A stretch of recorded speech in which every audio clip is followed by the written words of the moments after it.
नमस्कार मित्रों।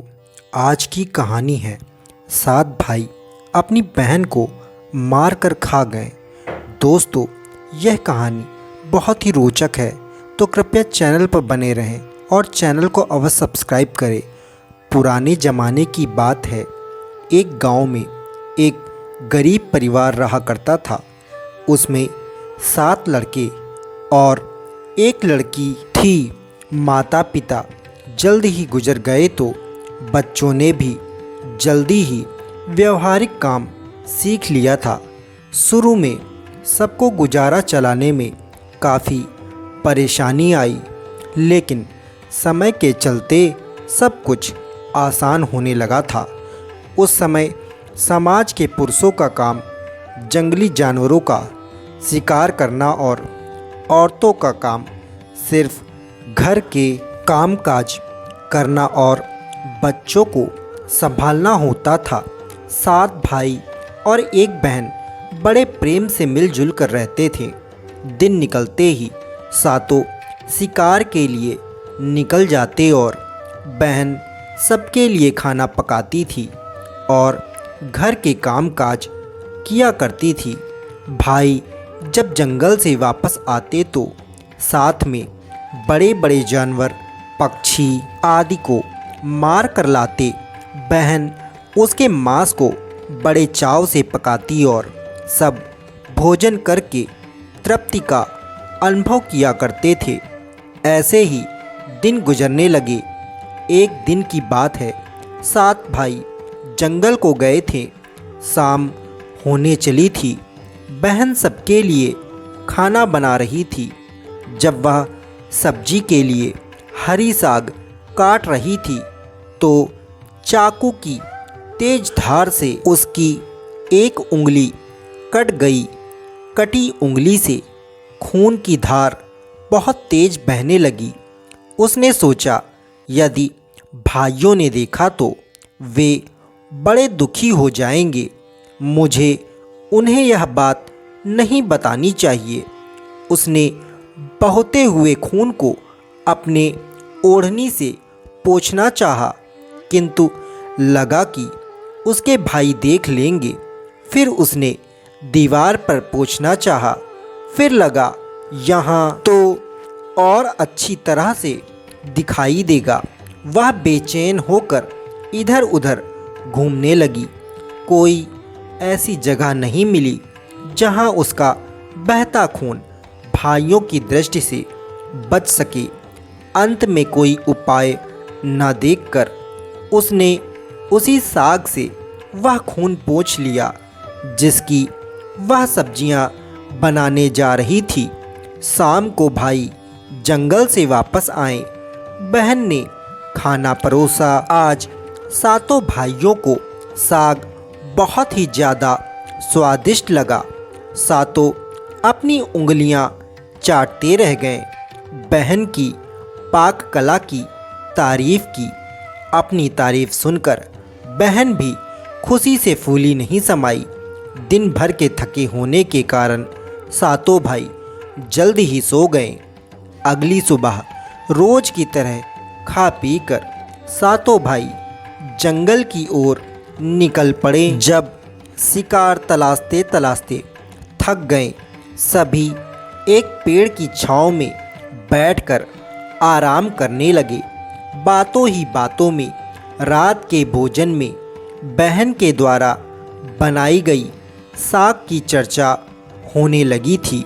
सब कह रहे थे कि इतनी स्वादिष्ट साग की सब्जी आज तक नहीं खाई थी। सबने तय किया कि आज इसके बारे में बहन से ज़रूर पूछेंगे और जान लेंगे कि साग में उसने क्या क्या मिलाया था। शाम को सातों भाइयों ने दोबारा बहन की पाक कुशलता की तारीफ करते हुए पूछा, प्यारी बहन, कल रात के साग में तुमने क्या क्या मिलाया था? बहन बताना नहीं चाहती थी। वह सोच रही थी कि अगर उन्हें पता चला कि उसकी उंगली कट गई है तो सभी बहुत दुखी हो जाएंगे। इसीलिए उसने जवाब में कहा, कुछ नहीं। बड़े भाई ने कहा, प्यारी बहना, तुम्हें अब बताना ही पड़ेगा। मैं जानना चाहता हूँ कि हमारी बहन ने इतना स्वादिष्ट साग कैसे बनाया। तुम्हें मेरी सौगंध है। बड़े भाई का सब सम्मान करते थे। बहन को सच बोलना ही पड़ा। उसने धीरे धीरे सारी बात बताते हुए कहा, बस इतना ही। अपना खून मिला दिया था। मेरी एक उंगली गलती से कट गई थी और ज़्यादा कुछ नहीं हुआ। यह सुनकर 6 भाइयों के मन में एक कुटिल ख्याल आने लगा। वे तुरंत ही सोचने लगे कि इसके खून की चंद बूंदें इतनी स्वादिष्ट हैं तो इसका मांस कितना स्वादिष्ट होगा। रात के खाने के बाद सातों सोने के लिए गए। सातों में फिर उसी बात की चर्चा छिड़ गई थी। बड़ा भाई कहने लगा, अरे खून की कुछ बूंदें इतनी स्वादिष्ट हैं तो शरीर का मांस कितना स्वादिष्ट होगा। सबने बड़े भाई की बात में हाँ में हाँ मिलाया। अगले ही दिन शिकार के लिए जाते समय सातों ने यह योजना बनाई कि बहन को मारकर उसका मांस बनाएंगे। खूब लाजवाब और स्वादिष्ट होगा। सातवें भाई को अपने बड़े भाइयों की युक्ति बिल्कुल भी उचित नहीं लगी। वह अपनी प्यारी बहन को बचाने के लिए बेचैन हो गया। वह खुलकर इसका विरोध नहीं कर सकता था क्योंकि 6 भाई एक तरफ थे। शिकार करने के बाद सभी भाई ने मिलकर एक टीले पर बांस के एक चांग अर्थात बांस के फट्टों से बना चबूतरे का निर्माण किया। इनकी योजना यह थी कि वह बहन को बहला फुसलाकर यहाँ लाएंगे, तीर मारकर उसकी हत्या करेंगे और उसका स्वादिष्ट मांस पका कर खाएंगे। अगले दिन बड़े भाई ने बहन से कहा, प्यारी बहन, तुम बड़ी हो गई हो और शादी के लायक हो गई हो। मैंने तुम्हारे लिए एक सुंदर से वर की तलाश की है। आज हम उसका घर देखने जाएंगे। तुम्हें भी सज संवर कर हमारे साथ चलना होगा। बहन शादी की बात से बहुत खुश हुई। तुरंत तैयार होकर भाइयों के साथ चलने लगी। चलते चलते वह बहुत ही थक गई थी। वह बड़े भाई से पूछने लगी कि मेरा ससुराल अब कितना दूर है। बड़ा भाई बोला, बस अभी पहुंचने वाले हैं। दूर से दिखाई दे रहे टीले पर बने चांग को दिखाते हुए भाई बोला, वह देखो तुम्हारा ससुराल जहां तुम राज करोगी। यह सुनकर बहन आनंदित हो उठी। चांग पर पहुंचते ही बड़े भाई ने अन्य भाइयों को बहन को चांग पर खड़ी करके रस्सी से बांस के खंभे के सहारे बांधने का आदेश दे दिया। सभी मिलकर फुर्ती से बहन को बांधने लगे। बहन बहुत असहाय थी। अपने सभी भाइयों को हत्यारे के रूप में देखकर बहन का हृदय हाहाकार करने लगा। वह ईश्वर को याद करते हुए कहने लगी, हे ईश्वर, अब तुम ही मेरा सहारा हो। मेरे सातों भाई मेरी हत्या करना चाहते हैं। इनमें से एक भी ऐसा नहीं है जिसके दिल में मेरे लिए दया और प्रेम है। अपनी बहन की बातों से सातवां भाई द्रवीभूत हो उठा। वह बहन की पुकार पर तड़प कर रह गया, पर 6 भाइयों का प्रतिवाद करने का साहस नहीं जुटा पाया। बहन को निर्ममता से बांधने के बाद बड़े भाई ने सबको बारी बारी से उस पर बाण से प्रहार करने का आदेश दिया। बड़ा भाई हाथों में धनुष बाण लेकर जब प्रहार करने को तैयार हुआ, तब बहन भाई के सामने हाथ जोड़कर करुण स्वर में गाने लगी, मारो मारो भैया छाती में लक्ष्य करके, भैया छाती में लक्ष्य करके, तुम्हारा तीर तुम्हारा धनुष जंगल को जाएगा भैया, मारो मारो भैया छाती में लक्ष्य करके, भैया छाती में लक्ष्य करके भैया। भाई ने कठोरता दिखाते हुए तीर चलाया, पर उसका निशाना विफल हो गया। इसके बाद दूसरा भाई तीर मारने को तैयार हुआ। बहन ने उसके आगे भी हाथ जोड़कर वही करुण गीत दोहराया, उसका भी निशाना चूक गया। इसी तरह सभी भाइयों ने बारी बारी बहन की छाती को लक्ष्य करके तीर मारने की कोशिश की। बहन हर बार यही गीत दोहराती रही। 6 भाई लक्ष्य भेद करने में असफल रहे। अब 7वें की बारी थी। 6 भाई उसे कहने लगे, पूरी ताकत से तीर चलाना, बहन को एक ही बार में ढेर करना। यदि तुम्हारा निशाना चूक गया तो तुम जिंदा नहीं बचोगे, हम सब मिलकर तुम्हें मार देंगे। बहन ने छोटे भाई की जान खतरे में पड़ते देखा। उसने अपनी जान न्यौछावर करके उसे बचाने का निश्चय किया। वह अब ईश्वर से प्रार्थना करने लगी, हे ईश्वर, मेरे भाई का तीर मेरी छाती भेदने में सफल हो जाए। वह करुण गीत गाने लगी। छोटे भाई ने तीर चलाया, उसका तीर बहन के मर्म पर जा लगा। वह दर्द से तड़प उठी। कुछ देर छटपटाने के बाद उसके प्राण पखेरु उड़ गए। वह निस्पंद हो गई। अपनी कुटिल योजना सफल होने पर 6 भाइयों की बाँछें खिल गईं। 7 ने मिलकर मृत बहन का शरीर चांग से नीचे उतारा।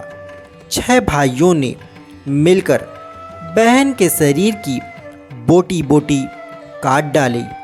बड़े भाई ने 7वें को जंगल से लकड़ी और पानी लाने का आदेश दिया।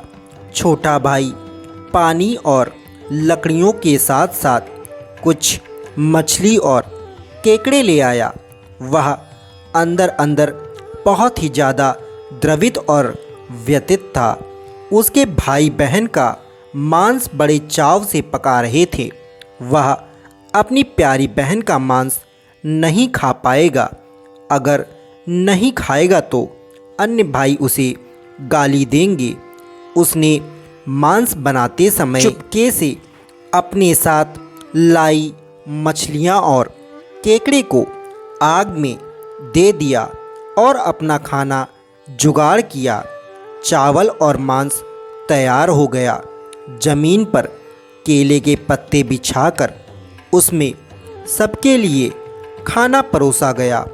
छोटे भाई ने पहले ही अपने बैठने के स्थान पर एक छोटा गड्ढा खोद रखा था। उसने अपनी पत्तल में परोसे गए नर मांस को चुपके से गड्ढे में डाल दिया और मछली भात खाने लगा।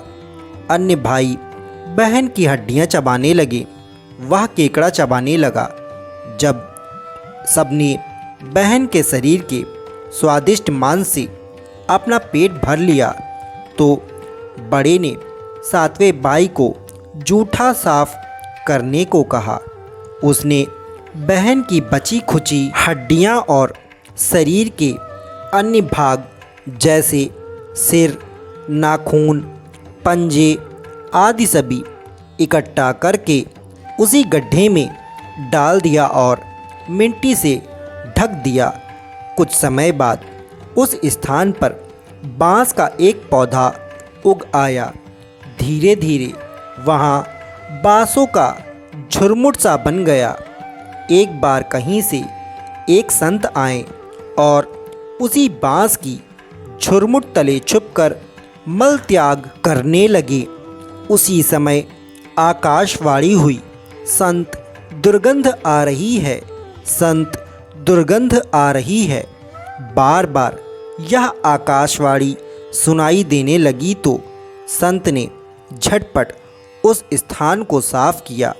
उन्होंने झुरमुट में से एक बाँस काटा और अपने साथ ले गए। उस बाँस से उन्होंने एक केंद्रा अर्थात एक पुराना वाद्य यंत्र बनाया। वे उसे बजा कर दिन भर लोगों के घर जाकर भिक्षा मांगते थे और बदले में खूब सारा उपदेश देते थे। एक दिन संत भिक्षा के लिए बड़े भाई के द्वार पर गए। तब तक 6 भाइयों का विवाह हो चुका था। केवल छोटा 7वां कुंवारा था। जो ही संत ने बड़े भाई के आंगन में कदम रखा, त्यों ही संत का केंद्रा स्वयं बोल उठा, नहीं बजो रे केंद्रा, यही है दुश्मन सबसे बड़ा। बड़े भाई के घर नहीं बजो रे केंद्रा, दया प्रेम सब छोड़कर रिश्ते में यही दाग लगाया। नहीं बजो रे केंद्रा, यही है दुश्मन सबसे बड़े भाई का घर, नहीं बजो रे केंद्रा। योगी के बाजे से बार बार निकल रही इस रुदन से बड़े भाई के पसीने छूटने लगे। उसने अपनी पत्नी से योगी को तुरंत भिक्षा देकर विदा करने को कहा। इसी तरह योगी बारी बारी से 6 भाइयों के द्वार पर उपस्थित हुआ। उनके आंगन पर कदम रखते ही केंद्रा से स्वयं यही गीत बजने लगता था। उन सब ने भी अपनी पत्नी को तुरंत ही कुछ भिक्षा देकर विदा करने को कहा। उनके मन में यह डर समा गया कि यदि इसी तरह योगी का केंद्रा बजता रहा तो उनकी वह पोल खुल जाएगी कि वे अपनी बहन के हत्यारे हैं। अंत में संत 7वें भाई के घर जा पहुँचे, जो अभी तक कुंवारा था। वह अकेले ही रहता था। जब योगी उसके द्वार पर उपस्थित हुए तब केंद्रा बोल उठा, बजो रे बजो केंद्रा, मेरे सबसे छोटे भाई के घर। मन की बात मन में छुपाकर युग युग से रख रहा है अंतर में। बजो रे बजो केंद्रा, यही है मेरे सबसे प्यारे भाई का घर। योगी के केंद्रा से प्यारा और दिलचस्प गीत बजते सुन उसने छोटे भाई में उन्हें सम्मान के साथ घर में बैठने के लिए आसन दिया। तांबुल, पान और जलपान से उनका सत्कार किया। इसके बाद केंद्रा के विषय में चर्चा हुई। योगी ने केंद्रा की जन्म की कहानी सविस्तार सुनाई। छोटे भाई ने उस केंद्रा को उसे देने की प्रार्थना की तो योगी ने उसे छोटे भाई को सौंप दिया। योगी के चले जाने के बाद छोटे भाई ने केंद्रा को अपने बिस्तर के सिरहाने की तरफ एक साफ सुथरे स्थान पर धूप दीप जलाकर सम्मान के साथ रखा। कुछ दिनों के बाद छोटे भाई के घर में कुछ परिवर्तन दिखाई देने लगे। जब भी वह काम से लौटकर घर आता, सारा घर साफ सुथरा पाता था और जब रोज़ रोज़ यही बात दोहराने लगी तो छोटे भाई ने अपनी भाभियों के घर जाकर पूछा, मेरी गैर हाजिरी में आप लोग मेरा घर साफ करते हैं क्या? सभी ने एक ही जवाब दिया, हमें अपने घर के काम काज से फुर्सत नहीं है, तुम्हारा घर कैसे साफ करती? छोटे भाई ने निश्चय किया कि आज वह यह रहस्य छुप कर देखेगा कि उसका घर कौन साफ करता है।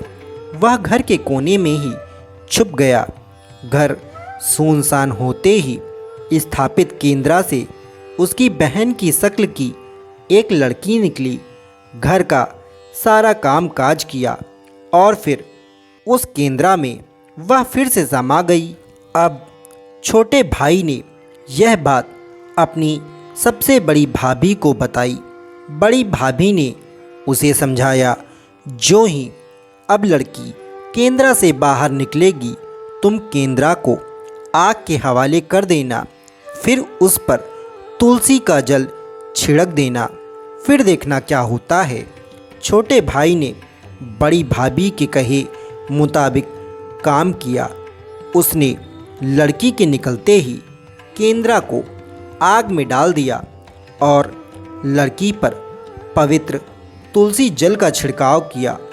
तुलसी जल के स्पर्श में वह मानव रूप में आ गई, जिसके बाद वह लड़की हमेशा के लिए मानव रूप में परिवर्तित हो जाती है और वह अपनी आप बीती दोनों भाई बहन खूब प्यार से बातचीत करते हैं। दोनों भाई बहन खुशी खुशी अपना जीवन जीने लगते हैं। तो दोस्तों, आज भी हर गांव में आषाढ़ी पूजा के दिन बकरा कटता है और पूरे गांव के घरों में प्रसाद स्वरूप बकरे का मांस खाया जाता है और सतबैनी नामक पूजा स्थान पर वही सरौटी साग को चढ़ाया जाता है। दोस्तों, यह कहानी तथ्यों और ऐतिहासिक गतिविधियों के आधार पर सच्ची कहानी है, जिसे हमने आपको सुनाया है, और यदि कुछ त्रुटि हुई हो तो उसके लिए क्षमा प्रार्थी हूँ। और दोस्तों, ऐसी ही रोचक कहानी सुनने के लिए चैनल को अवश्य सब्सक्राइब करें और बेल नोटिफिकेशन ऑन करना ना भूलें। नमस्कार दोस्तों।